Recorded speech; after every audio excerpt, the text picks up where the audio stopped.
পাশা নামক এই খেলাটি আপনারা নিশ্চয়ই খেলেছেন, না খেলে থাকলে দেখেছেন, আর যদি দেখেও না থাকেন তাহলে নিশ্চিত রূপে শুনেছেন।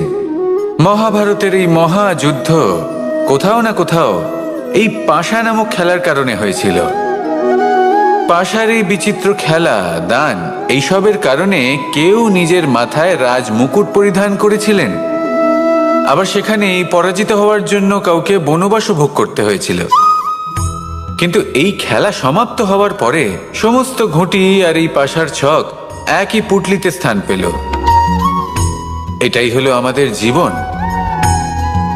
এই সংসারে আমরা জয় পরাজয়ের বিষয়ে এতটাই ভাবি, এত চিন্তা করি যে এই জীবনের খেলার আনন্দটাই উপভোগ করতে পারি না। আর অবশেষে কি হয়? কেউ জয়ী হন, কেউ পরাজিত হন, কিন্তু দুজনেই একই স্থানে পৌঁছে যান। প্রত্যেক ব্যক্তি মৃত্যুর পরে একটি নির্দিষ্ট স্থানেই পৌঁছতে বাধ্য, কিন্তু ততক্ষণ এই জীবন, এই খেলা, তার আনন্দ উপভোগ করুন। এই সংসারে সেই ব্যক্তি শ্রেষ্ঠ স্থানে পৌঁছতে পেরেছেন যিনি এই সংসারকে প্রকাশ প্রদান করেছেন, যিনি কখনো জয় পরাজয় এ বিষয়ে ভাবেননি, শুধু এই জীবনের খেলার আনন্দ উপভোগ করেছেন।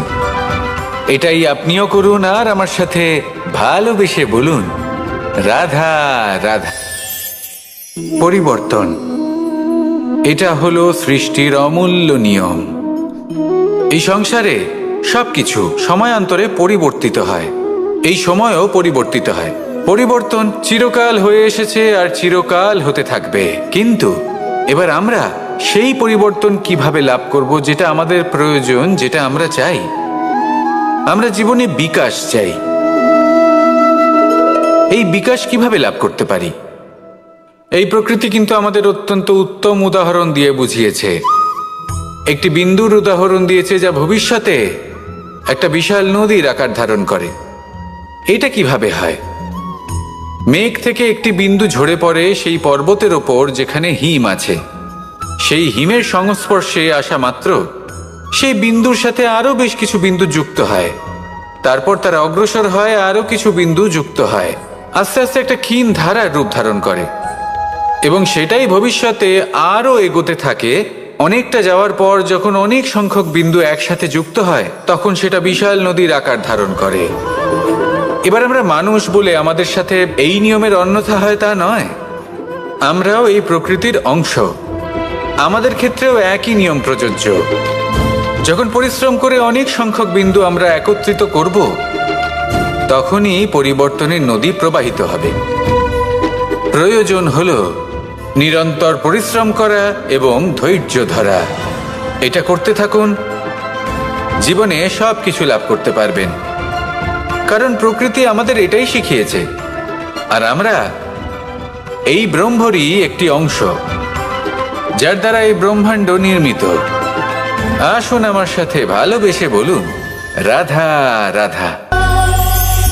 এই সংসারে একটা শব্দ আছে যার বিষয়ে মানুষ অত্যাধিক চিন্তা ভাবনা করে, আর সেই শব্দ হলো অস্তিত্ব, পরিচয়।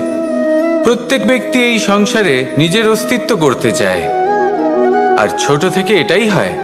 যখন আমরা শ্রেণীকক্ষে যাই, পড়তে যাই, তখন আমরা এটাই ভাবি যে আমরা নিজেদের অস্তিত্ব গড়ব, সুনাম অর্জন করব। সকল ব্যক্তি যাতে এটাই বলে যে এই হলো সর্বশ্রেষ্ঠ ছাত্র, আর এটাই আমাদের পরিচয়। কার্যক্ষেত্রেও আমরা ঠিক এটাই চেষ্টা করি, পরিশ্রম করতে থাকি এবং ভবিষ্যতে গিয়ে আমরা নিজেদের পরিচয় খুঁজে পাই। পরিচয়ের সাথে সাফল্য আসে, আর সাফল্যের সাথে আসে অস্তিত্ব। আর যখন এই দুটি সংযুক্ত হয়, তখন মানুষ অসফলতার কথা ভেবে ভয়ভীত হয়ে পড়ে, আর এটা ভাবতে থাকে যে যদি আমি অসফল হই, তাহলে সেই পরিচিতির কি হবে, সেই নামের কি হবে, সেই সব কিছু যা আমি অর্জন করেছি তার কি হবে। সে ভয়ভীত হয়ে পড়ে, আর এই ভয়ের কারণে তার বিকাশ কোথাও না কোথাও অবরুদ্ধ হয়। সে শ্রেষ্ঠ কর্ম করা বন্ধ করে দেয় এবং শুধু এই সুরক্ষিত থাকতে চেষ্টা করে। আর অসফল হলে তাতে ভয় পাওয়ার কোনো প্রয়োজন নেই, কারণ যখন আপনি সফল হন তখন এই সাফল্য আপনার পরিচয় এই সংসারের সাথে করায়। কিন্তু যখন আপনি অসফল হয়ে থাকেন, তখন এই অসফলতা এই সংসারের পরিচয় আপনার সাথে করায়, যা অত্যন্ত আবশ্যক। অসফলতা প্রত্যেকের জীবনেই আসবে, তার সম্মুখীন হন আর তার থেকে শিক্ষা লাভ করুন। কারণ যখনই আপনি অসফল হন, তখনই আপনার জ্ঞান চক্ষু উন্মুক্ত হয়। আসুন আমার সাথে ভালোবেসে বলুন, আমরা সকলে সামাজিক জীব। মানুষের সাথে দেখা সাক্ষাৎ করা এটা চিরকালই চলতে থাকে। আমরা কখনো কাউকে উপহার দিই, আবার কখনো কেউ আমাদের উপহার দেয়।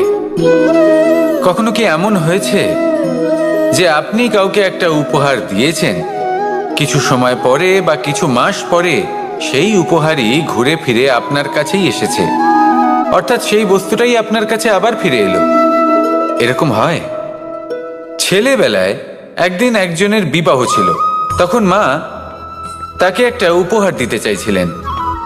তাই তিনি একটা পোশাক বানালেন আর সেটাকে সুসজ্জিত করছিলেন। আমি দেখলাম আর জিজ্ঞেস করলাম যে মা, এই পোশাক এত সুসজ্জিত করার কি আছে? তখন মা বললেন যে কানাই, কখনো কাউকে এমনই উপহার দেবে, এমন প্রকারে দেবে যে সেটা যদি আবার ঘুরে ফিরে তোমার কাছে ফিরে আসে, তাহলে যেন তোমার খারাপ না লাগে। এটাই কিন্তু হয় আমাদের ব্যবহারের সাথে, কর্মের সাথেও এবং আমাদের কথার সাথেও। তেমনই আচরণ করবেন যে আচরণ আপনি সহ্য করতে পারবেন। যদি মুখ থেকে কটু কথা বেরোতে থাকে, তখন নিজেকে সংযত করে নিন। সেই শব্দই প্রয়োগ করুন যেটা আপনি তার বদলে শুনতে চাইবেন, এবং আপনার দুঃখও হবে না। কারণ আপনার কর্ম এমন একটা উপহার যেটা আবার ঘুরে ফিরে ফলস্বরূপ আপনার কাছেই আসবে। সেই জন্য নিজের আচরণ শুভ করুন, নিজের মানসিকতা শুভ করুন, নিজের মুখ থেকে মধুর বাণী নিঃসৃত করুন, আর এইভাবেই মধুরভাবে বলুন, রাধা রাধা। রামায়ণের একটা অত্যন্ত শ্রেষ্ঠ কাহিনী আছে যেটা খুব অমূল্য শিক্ষাদান করে। দশানন যখন ধরাশায়ী হলেন এবং মৃত্যুশয্যায় শুয়েছিলেন, ওনার শেষ নিঃশ্বাস ত্যাগের সময় শ্রীরাম লক্ষ্মণকে বললেন যে হে লক্ষ্মণ, রাবণের কাছে যাও, ওখানে যাও, ওনার থেকে কিছু জ্ঞান অর্জন করে এসো। উনি হলেন মহাজ্ঞানী, আর ওনার থেকে জ্ঞান অর্জনের এটাই শ্রেষ্ঠ সুযোগ। লক্ষ্মণ প্রথমে মানতে চাইলেন না, কিন্তু শ্রীরাম বোঝানোর পরে লক্ষ্মণ ওনার কাছে গেলেন, রাবণের মাথার কাছে গেলেন আর বললেন, দাদা বলেছেন আপনার থেকে জ্ঞান অর্জন করতে। রাবণ কিছুই বললেন না। লক্ষ্মণ বললেন, আপনি তো দেখছি খুব অহংকারী। মৃত্যুশয্যায় শুয়ে আছেন, শেষ নিঃশ্বাস ত্যাগ করতে চলেছেন, আর তাও এত অহংকার। রাবণ বললেন, নিজের দাদা রামকে ডাকো। শ্রীরাম এলেন, রাবণের পায়ের কাছে এসে দাঁড়ালেন। উনি নিজের হাত জোড় করলেন আর বললেন, হে মহাপণ্ডিত রাবণ, আপনি হলেন মহাজ্ঞানী, দয়া করে আমাদের কিছু জ্ঞান প্রদান করুন। রাবণ বিনম্র চিত্তে ওনার কথা শুনলেন, খুব বিনম্র চিত্তে ক্ষমা প্রার্থনাও করলেন, আর এই সংসার একটি অত্যন্ত শ্রেষ্ঠ জ্ঞান লাভ করল। এর দ্বারা আমরা ঠিক কি শিক্ষা লাভ করি? রাম এবং লক্ষ্মণ দুজনেই ছিলেন তেজস্বী, দুজনেই ছিলেন শ্রেষ্ঠ, ছিলেন বীর, ছিলেন বলবান। কিন্তু শ্রীরামকে মর্যাদা পুরুষোত্তম বলা হয়ে থাকে, কারণ উনি বীর ছিলেন, সাহসী ছিলেন। তার সাথে একটি অত্যন্ত গুরুত্বপূর্ণ গুণ ছিল, সেই গুণ হলো বিনম্রতা। এটা খুবই শ্রেষ্ঠ একটা গুণ। যদি কেউ আপনাকে কটু কথা শোনায়, তাহলে উত্তরটা আপনি বিনম্রভাবেও দিতে পারেন। এই বিনম্রতা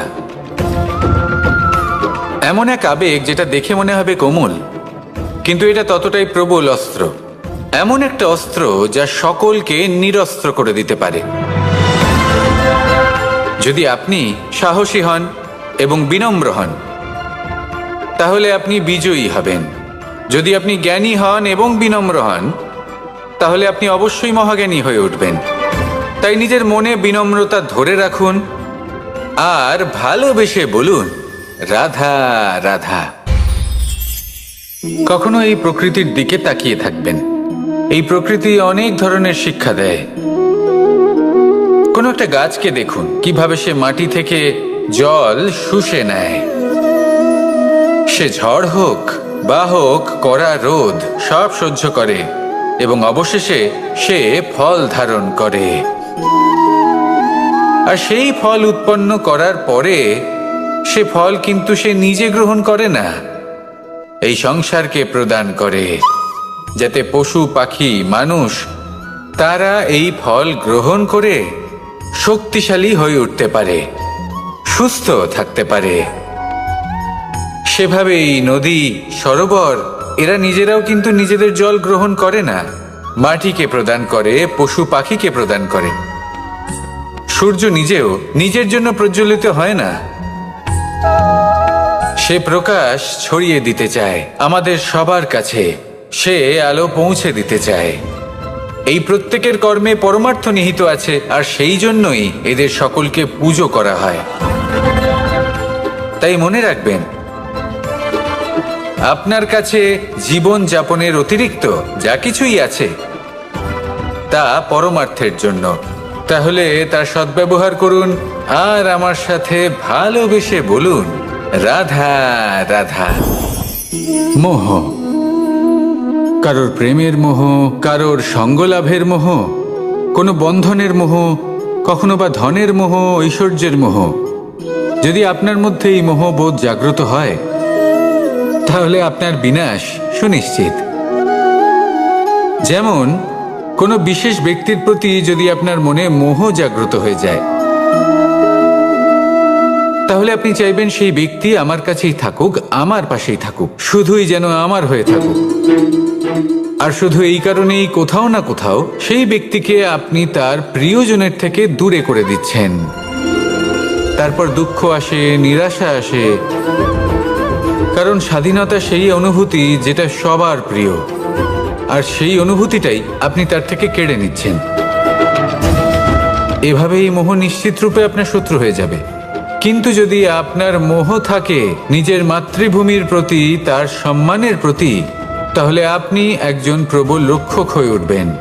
যদি আপনার মোহ থাকে আপনার আত্মসম্মানের প্রতি, নীতির প্রতি, তাহলে এই মোহ কখনো আপনাকে অধর্মের পথে চালিত হতেই দেবে না। আর যদি আপনার মোহ থাকে নিজের আত্মার প্রতি, তাহলে কোনো দুরাত্মা এসে আপনার কোনো ক্ষতিই করতে পারবে না। তাহলে নিজের এই মোহকে নিজের মনের মধ্যে সংযত করে রাখুন, একে নিজের মিত্র করে তুলুন আর আমার সাথে ভালোবেসে বলুন, রাধা রাধা। এই সৃষ্টিতে প্রত্যেক ব্যক্তিকে সময়ের সামনে নতমস্তক হতেই হয়, আমাকেও। আজ এই সময়ের সামনে নতমস্তক হয়ে আপনাদের আমি বিদায় জানাচ্ছি। কিন্তু মনে রাখবেন, यदा यदा हि धर्मस्य ग्लानिर्भवति भारत अभ्युत्थानम् अधर्मस्य तदात्मानं सृजाम्यहम्। অর্থাৎ যখন যখন ধর্ম বিলুপ্ত হয়ে যাবে, সাধুগণ কষ্ট পাবেন, আমি আসব। কিন্তু এই ধর্ম আসলে কি? এই ধর্ম হলো তা যা হলো অটল, যে সময়ের সামনে এই সমস্ত সংসার নতমস্তক হয়। এই ধর্ম হলো তার ঊর্ধ্বে। আর আমার কাছে তো ধর্মের অর্থ শুধুমাত্র একটাই, প্রেম।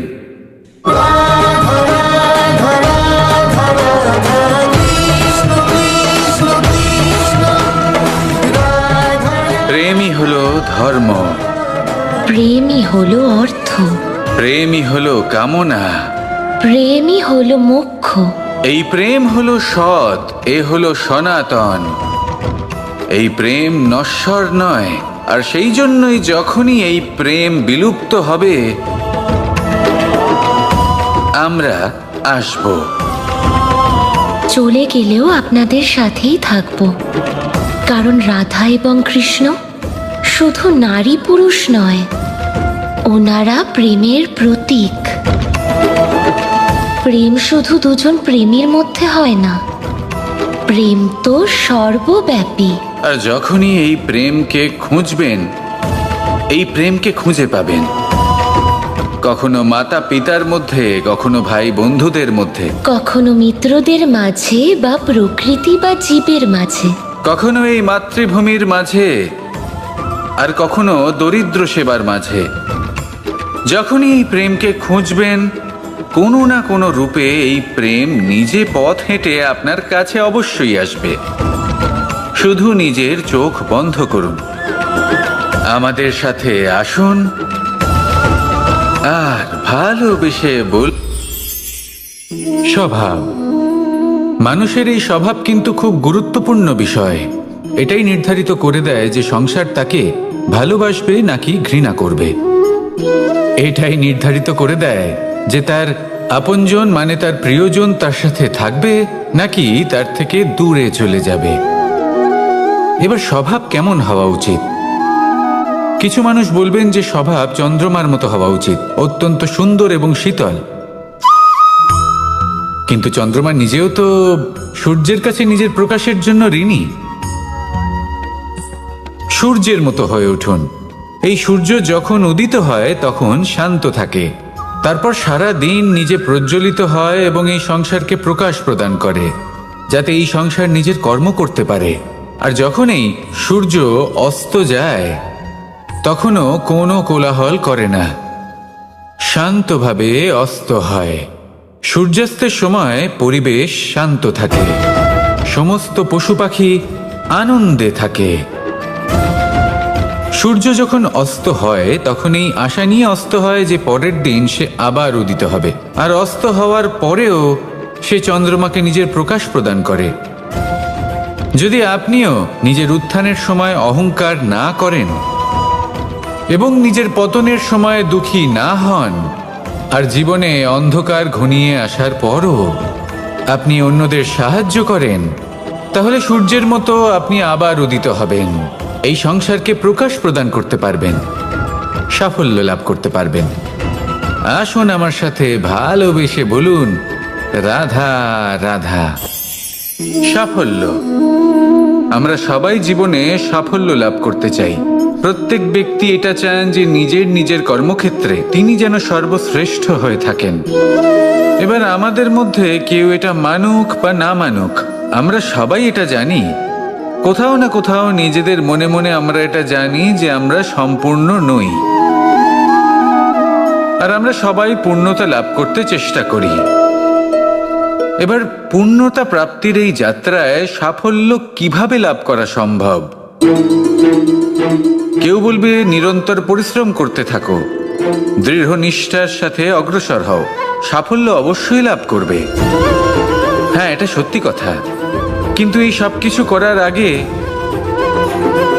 একটা সিঁড়ি আছে, একটা শিক্ষা আছে যা জীবনযাপনের অংশ করে তোলা গুরুত্বপূর্ণ। আর সেটা হলো আপনার এটা বোঝা উচিত যে আপনি ঠিক কি ভুল করেন, যার জন্য সে বলুন রাধা রাধা। রামধনু আমাদের সকলের প্রিয়। আকাশে এই 7 রং দেখে মন আনন্দে ভরে ওঠে, কিন্তু এই রামধনু প্রত্যেক দিন বা সবসময় দেখা যায় না, বর্ষার ঋতুতে দেখা যায়। যদি আপনি এই 7টি রং দেখতে চান, এর আনন্দ উপভোগ করতে চান, তাহলে বর্ষাকে সহ্য করতে হবে, সেই তীব্র বায়ু সহ্য করতে হবে যা বর্ষা ঋতুতে প্রবাহিত হয়। ঠিক সেভাবেই যদি জীবনে 7টি রঙের সুখ অনুভব করতে হয়, তাহলে সমস্যার বর্ষণও সহ্য করতেই হবে, তবেই তো সেটা লাভ করতে পারবেন। মনে রাখবেন, একটি ছোট্ট শিশু তাহলে সাহসের সাথে সব যন্ত্রণার সম্মুখীন হন, শৌর্যের সাথে পরিশ্রম করুন, আর আমার সাথে ভালোবেসে বলুন রাধা রাধা। আজ আমরা কথা বলবো মানুষের আরো একটা খুব বড় শত্রুর বিষয়, তার নাম হলো ক্রোধ। এই ক্রোধ হলো একটি জ্বলন্ত কয়লার মতো, যেটা প্রজ্বলিত করে আপনি যার দিকেই ছুঁড়ে মারুন না কেন, সবার আগে কিন্তু আপনারই হাত পুড়ে যাবে। কিন্তু কখনো কখনো এই জীবনে রাগ দেখানোটাও খুব অবশ্যম্ভাবী হয়ে পড়ে।